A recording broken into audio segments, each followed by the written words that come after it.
Elsa, hello? My name is Elsa, and let me take you back to the days when life was seemingly scripted by the muses of love and prosperity. I was married to Alex, a man whom I not only loved but also deeply admired. He was kind, intelligent, and so deeply attuned to my feelings that sometimes I felt he knew me better than I knew myself. He was the kind of man who would text me a simple "I love you" out of the blue just because he was thinking of me. Our wedding was nothing short of a dream, a culmination of my deepest fantasies and reality merging into a perfect day. The venue was a charming estate, surrounded by lush greenery and illuminated by the soft glow of fairy lights as the sun dipped below the horizon. I remember our vows like it was yesterday, Elsa, Alex said, looking into my eyes with all the earnestness a soul could muster. I vow to be the reason you smile every day, to be the rock you can lean on when the world gets too heavy. In turn, I said, Alex, you're not just my love. You're my best friend. I promise to stand beside you, to encourage you, and to never let a day pass without showing you how much you mean to me. I remember looking into the crowd after we were declared husband and wife. My eyes met those of Alex's parents, Sarah and David, and they were gleaming with approval and happiness. Even Alex's grandfather, George, who was known to be a man of few emotions, had a tear in his eye. "You've picked a good one, son," George told Alex at the reception. "And Elsa, you make me wish I was 50 years younger." Alex laughed. "Grandpa, you were never as smooth as me even when you were my age." "Elsa, is he always this modest?" George teased. "Only when he's trying to impress someone," I replied, and we all broke into hearty laughter. Beyond the euphoria of the wedding, our daily life was just as fulfilling. I enjoyed a cordial relationship with Sarah and David, often going on shopping trips with Sarah and watching old films with David. Even George, who lived in a different city, would call regularly, and I felt genuinely close to him. It was all like one big, happy family portrait. But every portrait has its frame, and sometimes that frame starts to crack. Looking back, I can say those were the golden days. Love flowed like an unstoppable river, and it seemed like nothing could go wrong. We eventually settled into an apartment, our little slice of heaven that we were renting until we could buy a place of our own. I thought I had it all. A perfect marriage, a loving family, and a future that promised nothing but the continuation of this bliss. And so, it was with this sense of complete peace that I received the news of George's ill health. Little did I know, the universe was setting the stage for a revelation that would shatter my picture. Perfect life into 1,000 irretrievable pieces. After settling into our cozy apartment and navigating through the early years of marriage, the euphoria still hadn't worn off. That's why, when Alex's parents, Sarah and David, showed up at our door unexpectedly, their expressions painted with concern, it felt like a jarring note in a harmonious melody. "Alex, Elsa, we need to talk," Sarah began, her voice trembling. "What happened? Is he okay?" Alex asked, his voice tinged with an urgency I rarely heard from him. David took a deep breath. "He's been feeling under the weather lately. His condition seems to be deteriorating rapidly. We think you should both come and see him." A heaviness settled over me, as if the walls of our home suddenly closed in. Alex and I shared a quick, worried glance before springing into action. "We'll pack right now. Give us an hour," Alex said, and they nodded, their faces etched with lines of concern and sadness. As we zipped up our bags, the gravity of the situation hung in the air, heavy and omnipresent. "Are you okay, Elsa?" Alex asked, pausing his packing to look at me. "I'm concerned, Alex. Your grandfather is such a strong man. It's hard to imagine him being sick." "I know. I feel the same way. But let's not assume the worst. Maybe it's not as bad as we think." Our drive to George's house was fraught with tension. The conversation was sparse, filled more with anxious glances and hand-holding than actual words. We were preparing for the worst while silently praying for the best. Upon arrival, we were greeted by George's caretaker, Nancy, a woman of tender smiles but tired eyes. "He's been asking for you," she said, her voice barely above a whisper. The room George was in smelled of antiseptics, mixed with a trace of his familiar cologne. There he lay, noticeably frailer than the last time we'd seen him, but his eyes, oh, those eyes, were the same. Piercing, thoughtful, and surprisingly sharp. "Ah, the lovebirds have arrived," he croaked as we entered, mustering a weak smile. "Grandpa, how are you feeling?" Alex asked, gripping George's hand with noticeable intensity. "Oh, I've had better days," George replied, chuckling weakly. "But enough about me. Look at you two, still as smitten as your wedding day." We both laughed softly. "Well, she still puts up with me, so I consider that a win," Alex joked. George smiled, but his eyes were serious when they met mine. He waited until Alex left the room to fetch water before speaking. "Elsa, can you come closer? I need to tell you something." Feeling my heartbeat quicken, I leaned in. Whatever George had to say, I knew it was important. It was as if an ill omen had drifted into our lives, signifying that things were about to change in a way none of us had foreseen. It was in that room, filled with the mixed sense of life lived long and coming to its twilight, that George set the stage for what would become the most challenging and revealing period of my life. "I need you to set up a camera in here," he said gravely, locking eyes with me. I sensed something amiss. Little did I know, he was about to unearth betrayal so deep it would sever the ties that bound us all. As I set up the camera that George had requested, 1,000 thoughts swirled through my head. Why was this necessary? Was George being paranoid due to his ailing condition, or did he sense something genuinely amiss? It felt surreal, an odd detour in a journey that had, until now, seemed so straightforward. I stepped out of the room, allowing George's privacy to return, albeit now under electronic surveillance. Alex's parents and Alex himself rushed back in. They seemed anxious to resume whatever they were discussing before I had set up the camera. "You're sure you set it up correctly?" Alex asked as he passed by me in the hallway. "Yes. Why?"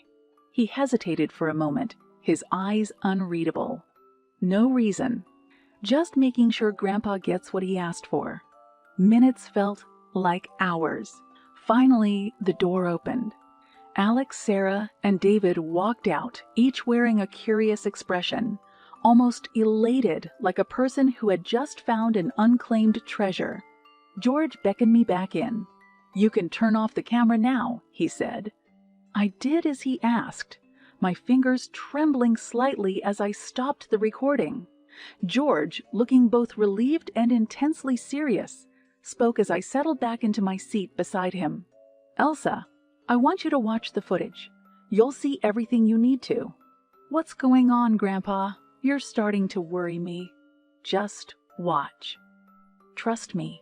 With a sense of trepidation, I played the footage back. What unfolded before me was incomprehensible at first. A casual discussion about George's assets, his will, and then a shocking pivot to the topic of debt. Sarah, David, and even Alex spoke freely about securing a debt under George's name, treating it as if it were a family heirloom up for grabs. Wait, a debt of $1,200,000. I heard Alex say on the recording. That would cover everything we need and more.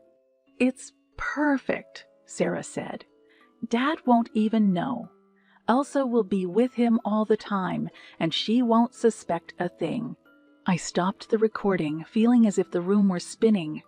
My heart pounded in my chest, each thud echoing the betrayal I had just witnessed.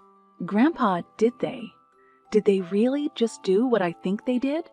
Sadly, yes. They took advantage of my weakened state to try and secure a massive debt in my name. They plan to leave you and me holding the bag. But Alex, he loves me. We had a beautiful life together. People show their true colors when they think no one is watching, Elsa. George's words hit me like a freight train, sweeping away the last remnants of my disbelief. As I emerged from George's room, I looked into the eyes of my husband and his parents. Those were not the eyes of the people I thought I loved and trusted. No, these were the eyes of strangers, calculating and devoid of genuine affection. "Stay with Grandpa, Elsa," Alex said. "We have to go." He didn't wait for a response. He didn't have to. What was once a unified family now stood as a house divided, each person left to grapple with the weight of choices made and trusts irreparably broken. And at the center was me, grappling with a betrayal so profound that it would come to define the next chapter of my life, a life that was once painted in vivid hues of love and trust, now stained with the indelible ink of deception. The house felt like a tomb in the wake of their departure. Alex, Sarah, and David had left as suddenly as they'd arrived, taking with them any semblance of familial warmth. But they also left behind a far more sinister legacy, the stench of betrayal that clung to the walls, poisoning the air with its malevolence. George seemed to regain some of his strength over the next couple of days, as if the revelation had invigorated him, given him a newfound purpose. I suppose confronting one's demons, however painful, carries its own form of liberation. We didn't speak much about what had happened, but the understanding between us was palpable. We both knew what needed to be done. It wasn't until a few days later that I finally heard from Alex. He called, and as I stared at the screen, my heart tangled in a complex web of anger, love, and an indescribable sense of loss. With a deep breath, I answered. "Elsa," he began, his voice dripping with feigned concern. "Don't," I cut him off. "Don't pretend like you care about him or me." Silence. "What do you want, Alex?" "I think we need to talk," he replied, finally breaking the silence. "You're absolutely right," I said, my voice cold as ice. "We do." We agreed to meet at a neutral location, a park where we had often walked hand in hand, discussing our dreams and aspirations. The place was now tainted, like every other memory I had of us together. As I sat on a bench waiting for him, I watched couples pass by. Their happiness seemed so genuine, so effortless, and for a moment I was consumed by a sense of mourning for what I had lost. Finally, Alex arrived. He sat beside me, and for a moment we both just stared ahead, lost in our thoughts. "Elsa, I can explain," he finally mustered. "Explain? You conspired with your parents to financially ruin your own grandfather. How could you explain that away?" "It's complicated. My family has debts, things you don't understand. So you decided to ruin another life to fix yours? Do you have any idea what you've done?" "I never meant to hurt you," he said, avoiding eye contact. "But you did hurt me, Alex. You broke my trust, shattered my love, and for what? Money? You have to understand." "No, I don't have to understand," I interrupted. "There's nothing you could say to justify what you've done. It's over, Alex." The finality in my own voice surprised even me. He looked broken, but it was a self-inflicted wound, one that had bled into the fabric of our relationship, leaving an indelible stain. "I'll be filing for divorce," I said as I stood up, "and for your sake, I hope I never have to see you again." As I walked away, I felt an enormous weight lift off my shoulders, even as my heart weighed heavy with the residue of lost love and betrayed trust. The confrontation was over, but the repercussions would echo through the rest of my life. In that moment, I vowed to rebuild, to reclaim my dignity, and to find a way to trust again. But first, there was the issue of justice. Grandpa George and I had a legal battle to prepare for, one that would pit us against those we had once considered family. I wasn't just fighting for justice. I was fighting to regain my own sense of self, torn asunder by the betrayal of those I had loved the most. And I knew it was a battle I couldn't afford to lose. The next month was a blur of legal consultations, document gathering, and emotionally charged preparations. George and I partnered with a tenacious lawyer, someone who specialized in cases of financial fraud and familial betrayal. Each meeting left me emotionally drained, but also increasingly resolute. The day of the trial arrived. My stomach churned as I sat beside George, our lawyer, flipping through a final review of our case. Across the aisle sat Alex, Sarah, and David. They'd found an attorney who had the look of someone who'd seen too much, yet not nearly enough. Their faces were blank, void of the family warmth I once believed in. "Your Honor," our lawyer began, "we're here to prove that my clients, George and Elsa, were maliciously targeted for financial fraud by their own family. We have irrefutable evidence to support this claim." And so it began. Witnesses were called, legal jargon was tossed around, and somewhere in between, the truth was laid bare. Our lawyer played the video recording, that damning piece of evidence, to a courtroom that fell into a heavy, uncomfortable silence. "So, you admit to discussing taking out a debt under Mr. George's name without his consent?" Our lawyer pointedly asked Sarah. I thought it was a hypothetical discussion," she stammered. "A hypothetical discussion. You were in a hospital room, standing beside the man you planned to defraud." "It wasn't like that," Alex interjected, earning him a stern look from his own lawyer. "Your Honor, this is premeditated financial fraud," our attorney summed up. "The video clearly demonstrates the defendant's intent." It was then that George was called to the stand. Despite his frailty, he spoke with a clarity and conviction that commanded the room's attention. "George, did you ask Elsa to set up the camera?" our lawyer questioned. "Yes, I felt something wasn't right. I felt like a dying man being circled by vultures, even though those vultures were my own flesh and blood," George replied. "And how did that make you feel?" "Betrayed, heartbroken, but also determined to not let them ruin any more lives." The trial seemed to stretch on endlessly, but finally, the judge returned with a decision that would shape our futures irrevocably. The court finds in favor of the plaintiffs, George and Elsa. The defendants are ordered to rescind the debt and pay all legal fees. Additionally, the court recommends a criminal investigation into the actions of Sarah, David, and Alex. A hushed murmur swept over the courtroom. As the gavel came down, I looked at George, his face a mix of relief and bittersweet satisfaction. We had won, but at a cost that no verdict could ameliorate. As I left the courtroom, I found Alex waiting near the corridor. His eyes met mine, brimming with unshed tears. But whatever he saw in my eyes made him turn away, wordlessly retreating down the hall. It was the last time I saw him. George insisted on giving me half of the reclaimed money. "You're my family now," he said, "and family takes care of each other." "But Grandpa, you need it for your care," I protested. "Elsa, this is as much your victory as it is mine. You've lost a lot, and this is my way of helping you rebuild." And rebuild I did. After the trial, George's health improved significantly. He lived long enough to see me establish my own life, free from the chains of deceit and betrayal that had ensnared us both. I took his advice and used the money to start anew, to create a life that was truly mine. It was a life forged in the crucible of painful experiences, but one that ultimately belonged to me and me alone. 2 years had passed since the trial, a span of time that saw both the ending and beginning of many chapters in my life. My divorce from Alex was finalized soon after the court's decision, a terse affair that concluded without fanfare or sentiment.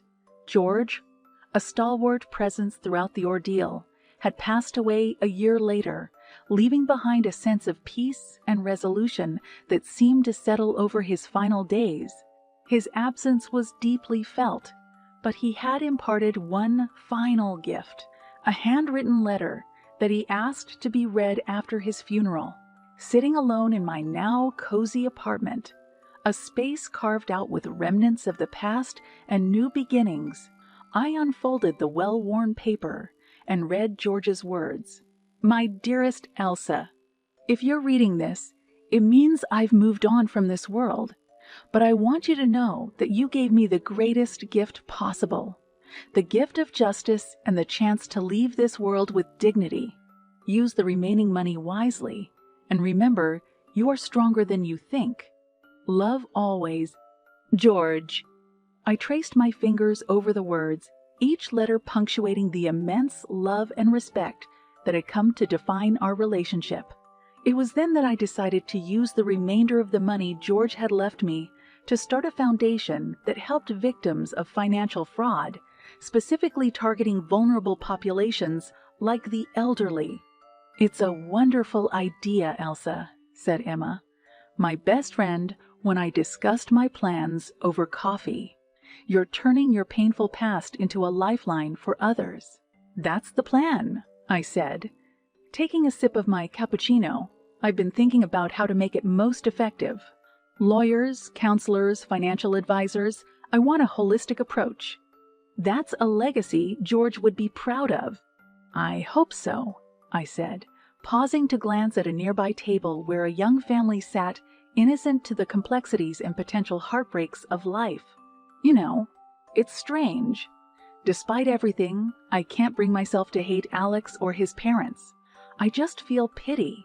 That's because you've moved on, Elsa. You're not stuck in that chapter anymore. You're right, I agreed. It's time for new beginnings. And so, the Elsa Baxter Foundation was born. Within months, it had attracted both volunteers and victims in need, all seeking justice or the means to offer it. The work was hard, the hours long, but each success story brought an indescribable sense of fulfillment.